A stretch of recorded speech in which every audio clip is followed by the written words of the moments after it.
나를 붙들고 가시네. 아멘. 아멘. 그래서 오늘은 인사를 우리 옆 사람과 은혜와 평강이 있으시기를 원합니다. 바울 사도의 인사처럼 이렇게 인사하시겠습니다. 인사하시면서 긍휼의 첫 번째 시작은 무엇이라고요? 네, 웃음입니다. 네. 자, 옆 사람과 앞 사람, 뒷 사람과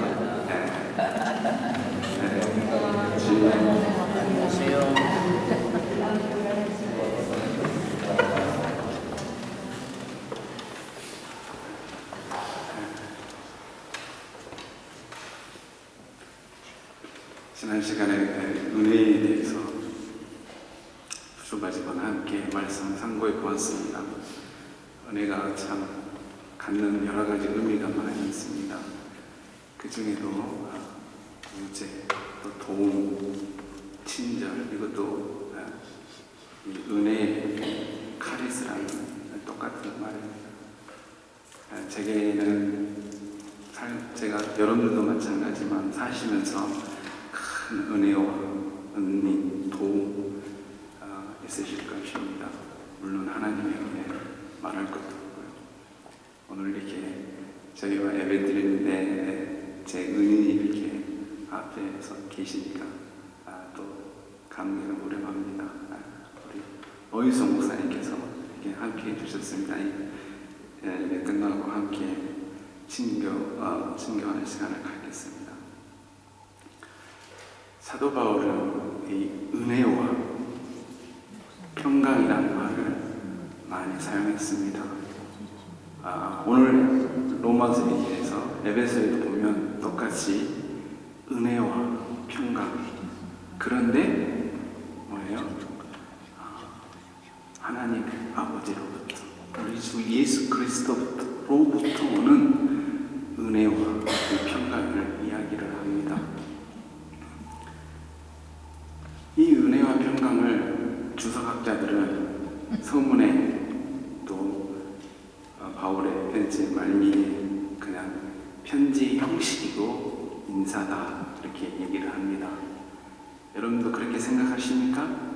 그렇게 생각하면 별 우리에게 감동이 없습니다. 은혜와 이 평강을 여러분들께서 이 말씀이 바로 하나님께서 내게 주신 인사요 축복의 선언이다 라고 생각하시면 이 말 자체가 얼마나 은혜가 되는지 모릅니다. 아멘. 기쁨이 되고 평강이 되고 뭔지 모릅니다. 은혜와 평강 이 두 단어. 근데 평강과 은혜는 여러분들 한 번도 못 읽어보셨을 거예요. 항상 은혜와 평강 이렇게 해야 됩니다. 그래서 물론 은혜와 평강이 동시적으로 생각할 수 있겠지만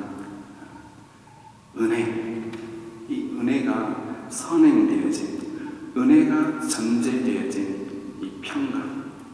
오늘날 많은 사람들이 평강을 사모합니다. 안정을 가지려고 합니다. 이 평자, 평평하게 하다. 모든 것이 무사하게, 잘되게, 안정되게, 문제없이, 아무 꺼리낌이 없이 그런 걸 사모하라 합니다. 그런데 그래서 이 평강을 위해서라면 은혜는 뒷전으로 불러갑니다. 그래서 평강을 더 원하면서 은혜를 저버릴 때가 많이 있습니다. 은혜의 자리에 다른 것으로 채우려고 많이 합니다. 그러한 평강은 다 모래에 세우는 집과 같습니다. 이 하나님의 이 은혜, 절대적인 은혜를 여러분들께서는 사모하신 줄 믿습니다. 오늘 성가대 마지막에 모르겠어요. 너 조용히 예수께 나가면 어떻게 하신다고요? 늘 은밀히 보시는 하나님께서 뭘 베푸신다고요? 큰 은혜를 베푸십니다. 아멘? 아멘. 여러분께서는 큰 은혜를 받으셔서 이 자리에 계시는 것입니다. 큰 은혜가 뭘까요? 다시 또 말씀드리면 저는 물론 기도 내용이면 기도의 응답도 되겠지만 저는 평강이라고 여러분들에게 말씀드릴 수가 있겠습니다. 지난 시간에 본회프의 값싼 은혜와 비싼 은혜를 약간 설명해 드린 적이 있습니다. 어떤 게 값싼 은혜입니까? 회개도 없이 감사도 없이 그냥 찬양 288장이니까 그냥 부르고 교도 부르고 하나님의 평강 늘 나의 전 의지적인 감정에 동의 없이 그냥 예배 드리고 성경 읽고 기도하고 하나님의 진정한 은혜 없이 감동 없이 형식적인 교리적인 형식적인 예배를 드리는 것을 본회퍼는 값싼 은혜라고 되어 있습니다. 마치 진열된 발견쌤의 것처럼 비싼 은혜는 반대로 생명력이 있습니다. 왜냐하면 하나님께서 예수 그리스도를 통하여서 값비싸게 우리의 죄를 위해서 지불하셨기 때문입니다. 이 값비싼 은혜는 바로 생명력입니다. 역동성입니다. 신앙의 역동성이 바로 오늘 보면 바로 이 살아있습니다. 생명력이 바로 비싼 은혜라고 했습니다. 이 비싼 은혜는 반드시 어디로 이끌어가냐면 다시금 예수 그리스도의 은혜로 다시 나를 이끌어갑니다. 주께로 나를 향하게 한다는 것입니다. 여러분들께서 정말로 은밀히 보시는 하나님을 생각하시면서 은혜를 사모하면서 주님을 찾는다면 분명히 은밀히 보시는 하나님께서 여러분들을 평강으로 인도해 주시리라 믿습니다. 아멘. 이 평강은 나를 위해서 하나님과 나와 관계에 있어서 화목해 합니다. 나를 하나님을 사랑하게 만들고 하나님의 말씀을 좋아하게 하고 보냈던 말로 의하면 나풀 제자가 되고 싶어 합니다. 다시 말하면 주님을 그냥 흉내내는 것이 아니라 정말로 주님의 삶을 담고자 하는 그런 거룩한 소원이 생겨난다는 것입니다. 그러므로서 뭐가 생겨요? 평강이 생겨요. 기쁨이 생기는 것입니다. 감사가 생기는 것입니다. 사람들이 나를 알아주든 못 알아주든 내 상황이 어떻게 변화가 되든지 간에 하나님을 향하고 나는 주를 바라보는 은혜의 사람이고 주의 뜻을 이루고자 몸부림치는 그런 제자의 길을 걷게 되는 것입니다. 하나님의 은혜로부터 오는 이 평강이 있다면 본문의 말에 의하면 또 다시 전달력이 있어야 됩니다. 여러분들이 본회포가 말하지 않는다면 여러분들 다 아실 것입니다. 뭐예요? 타자에게, 이웃에게 나가는 힘이 생긴다는 것입니다. 그 하나님의 은혜가 힘이 되어서 뭐예요? 나를 그렇게 그 길을 걷게 한다는 것입니다. 언제요? 가장 힘든 가운데 있더라도 바로 주의 뜻을 이루고자 남을 섬기는 그런 사람으로 이끌어 간다는 것입니다. 자신의 은혜만에 집중하지 않습니다. 나를 사랑해 주는 사람, 나를 좋아하는 사람에만 집중하지 않습니다.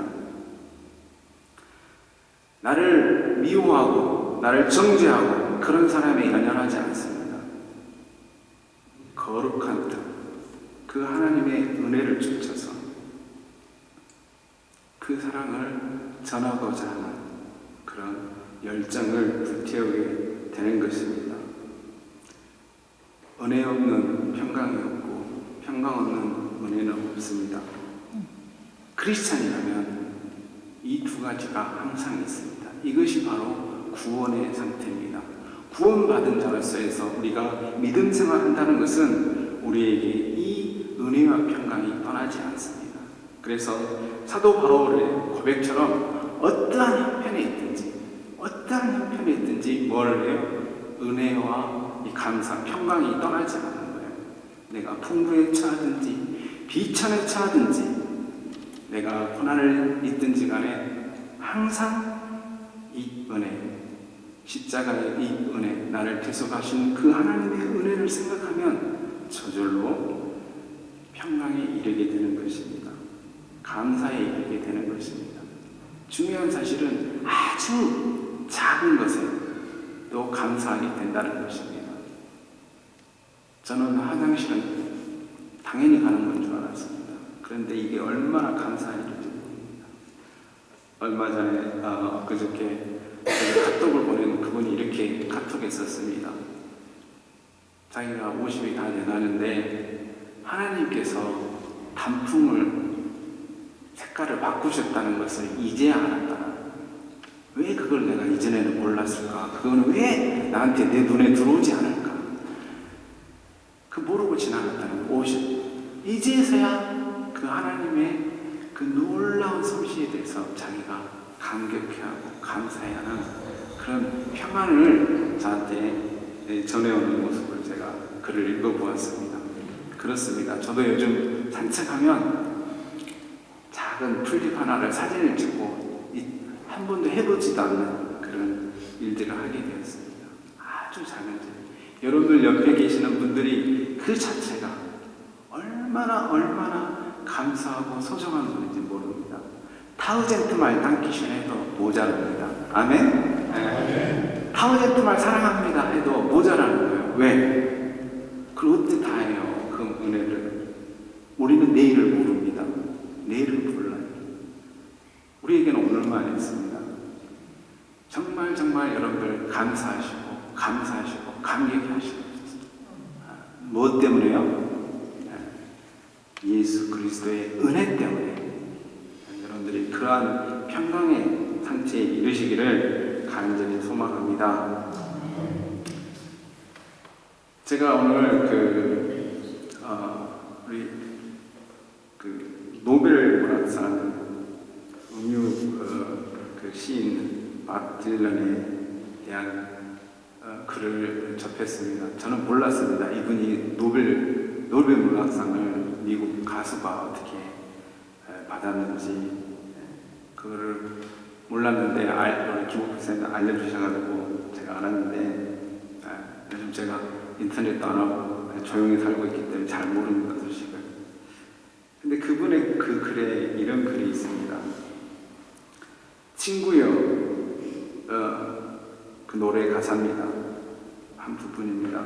그건 바람만이 알고 있다네. 바람만이 그 답을 알고 있다네. 얼마나 많이 올려다보아야 진짜 하늘을 볼 수 있을까? 얼마나 많은 길을 가져야 타인의 울음소리를 들을 수 있을까? 얼마나 많은 사람이 희생되어야 너무나 많은 사람들이 죽었음을 알게 될까? 친구야, 그런 바람만이 알고 있다네. 이런 내용입니다. 이 가사 내용과 제가 이렇게 오버랩된 성경 말씀이 있습니다. 시편 85편에 10장에 보면 의와 평강이 키스한다 라는 그런 말씀이십니다. 어떻게 그래서 제가 의와 평강이 키스한다 그런 생각을 해보죠. 의가 뭘까요? 의가 뭘까요?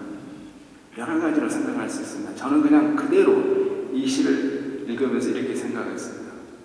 의라고 하는 것은 여러 가지 하나님의 말씀, 하나님 예수 그리스도 자신도 되지만 그 은혜를 받은 우리가 뭐냐면 의라는 것입니다. 우리가 의가 되는 거예요. 다시 말하면 의가 없는 곳에는 사실은 평강이 있습니다. 의가 세워지지 않는 곳에, 공의가 없는 곳에 평강이 있을 수가 없죠. 그런데 그 의의 자리에 누구를 갖다 놓으면요?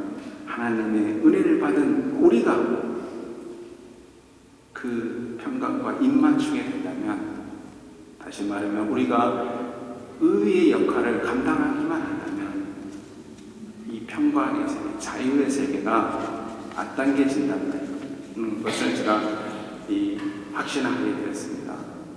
감동이 되었습니다.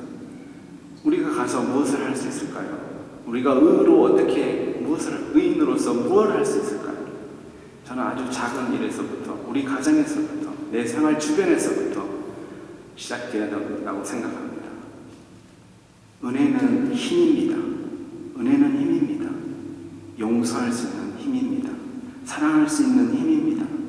은혜가 있다고 하면 섬길 수 있는 종의 모습으로, 제자의 모습으로 섬길 수 있습니다. 그거부터 시작하셔야 됩니다. 그거부터 하셔야 됩니다. 용서하십시오. 사랑하십시오. 그렇지 않고는 우리가 의의 이 일을 할 수가 없습니다. 친구여, 그건 바람만이 알고 있다네요. 바람이 누굽니까? 저는 여러분이라고 생각합니다. 이렇게 정말 자기의 은혜를 알고 자기의 에너지를 주의 뜻을 위해서, 하나님 나라의 확장을 위해서 애쓰는 사람들이 참 우리 주변에 너무 많습니다. 제가 사는 베텔에도 그런 분이 계십니다. 이미 돌아가셨지만 보들슈빙 목사님이십니다. 이분은 귀족 출신입니다. 그럼에도 불구하고 이분은 부임지가 독일 분들, 그 플리스틴의 피난민들을 위해서 프랑스에서 봉사하고 그렇게 섬겼던 분이십니다. 그런데 그분에게 어려운 일이 생겼습니다. 그게 뭐냐면 2주 안에 자녀 넷을 이루게 됩니다. 2주 안에 자녀를 이렇게 품에 안으면서 하늘나라로 이렇게 보내는, 기도하면서 그 힘든 어려움을 겪습니다. 그런데 그가 그 슬픔에 주저하지 않고 어디로 왔냐면 바로 빌레펠트에, 제가 사는 곳에 베델이라는 곳에 와서 그 사회에서 아무도 생각하지 않는, 아무도 돌보지 않는 그 간제 환자들, 그 당시에는 우리나라로 옛날 말하면 문둥병자 같은 그런 사람들을 위해서 공동체를 해서 헌신하면서 공동체를 섬깁니다. 아들이 그 아버지의 뜻을 이어받아서 이 공동체를 크게 일구었는데, 유럽에서 베텔 공동체만큼 큰 사회적 공동체가 없는 걸로 알고 있습니다. 그만큼 그가 고난 중에서도 하나님의 은혜를 생각을 했습니다. 그가 한 말입니다. 우리는 십자가에서 다 죽은 사람이다. 육신의 사람은, 나의 정과 육신, 나를 위한 삶은 다 십자가에 못 박았다. 죽었다라는 거예요. 그 죽음에는 나의 슬픔까지도 다 못 박은 거예요. 그렇기 때문에 그가 일어날 수 있었습니다. 누구의 은혜로요? 하나님의 은혜, 십자가의 은혜를 붙잡은 것입니다. 그래서 그는 바로 죽으면 죽으리라, 내가 살든지 죽든지 오직 나는 주의 것이니 주의 뜻을 향하여, 뜻을 위해서 그의 일평생을 헌신하였습니다. 사랑이 부족한 자들을 찾아가서 위로해주고 주의 복음을 전한 그가 바로 의인입니다. 사랑하는 성도 여러분, 저도 이분과 비교할 수 없는 없지만 저는 담담하고, 내게 이런 병이 찾아오니까 처음에는 담담했습니다. 그런데 수술 날짜가 딱 정해지니까 생각이 이렇게 많은 거예요. 의사 선생님의 말들이 생각납니다. 수술해서 부작용이 이럴 수 있습니다. 그런 말들이 떠나지 않습니다. 잘못 들 수도 있습니다. 사인하세요. 사인을 딱 했습니다. 그냥 당당하게 그냥 해서 사인 그냥 쉽게 했습니다. 그런데 이제 제 생각에서 떠나질 않는 거예요. 잠을 자려고 했는데 잠이 안 오고 그랬습니다. 근데 하나님께서 그런 생각을, 이 말씀을, 사나 초나 나는 뭐예요? 주의 것이로다. 아멘. 우리는 이것을 알아야 됩니다. 병이 낫고 안 낫고 이게 중요한 거 아닙니다. 하나님께서 오늘 우리 복음성과 갈사처럼 하나님께서 그 은혜로 나를 이끄십니다. 어디까지요? 하나님 나라 갈 때까지, 사명 다할 때까지 붙들고 이끌어 가시는 그 은혜와 평강이 다시금 저를 붙잡았습니다. 그렇지, 내가 전한 은혜와 평강, 그 주님이 나와 함께 하십니다. 나의 목자로 함께 하십니다. 저의 목자만 아니라 여러분의 목자이시고 여러분의 아버지 하나님, 좋으신 아버지 하나님이신 것을 여러분들이 붙잡으시길 바랍니다. 그래서 오늘 성가대 찬송처럼 그 은밀히 보시는 그 하나님을 여러분들의 삶 속에서 느껴보십시오. 가장 힘들 때 여러분들 가장 하나님을 가까이서 만날 수 있는 기회인 줄, 여러분들 은혜와 평강을 누릴 수 있는 기회인 줄 아시고 붙잡으시기를 소망하며 축원합니다. 기도하시고요.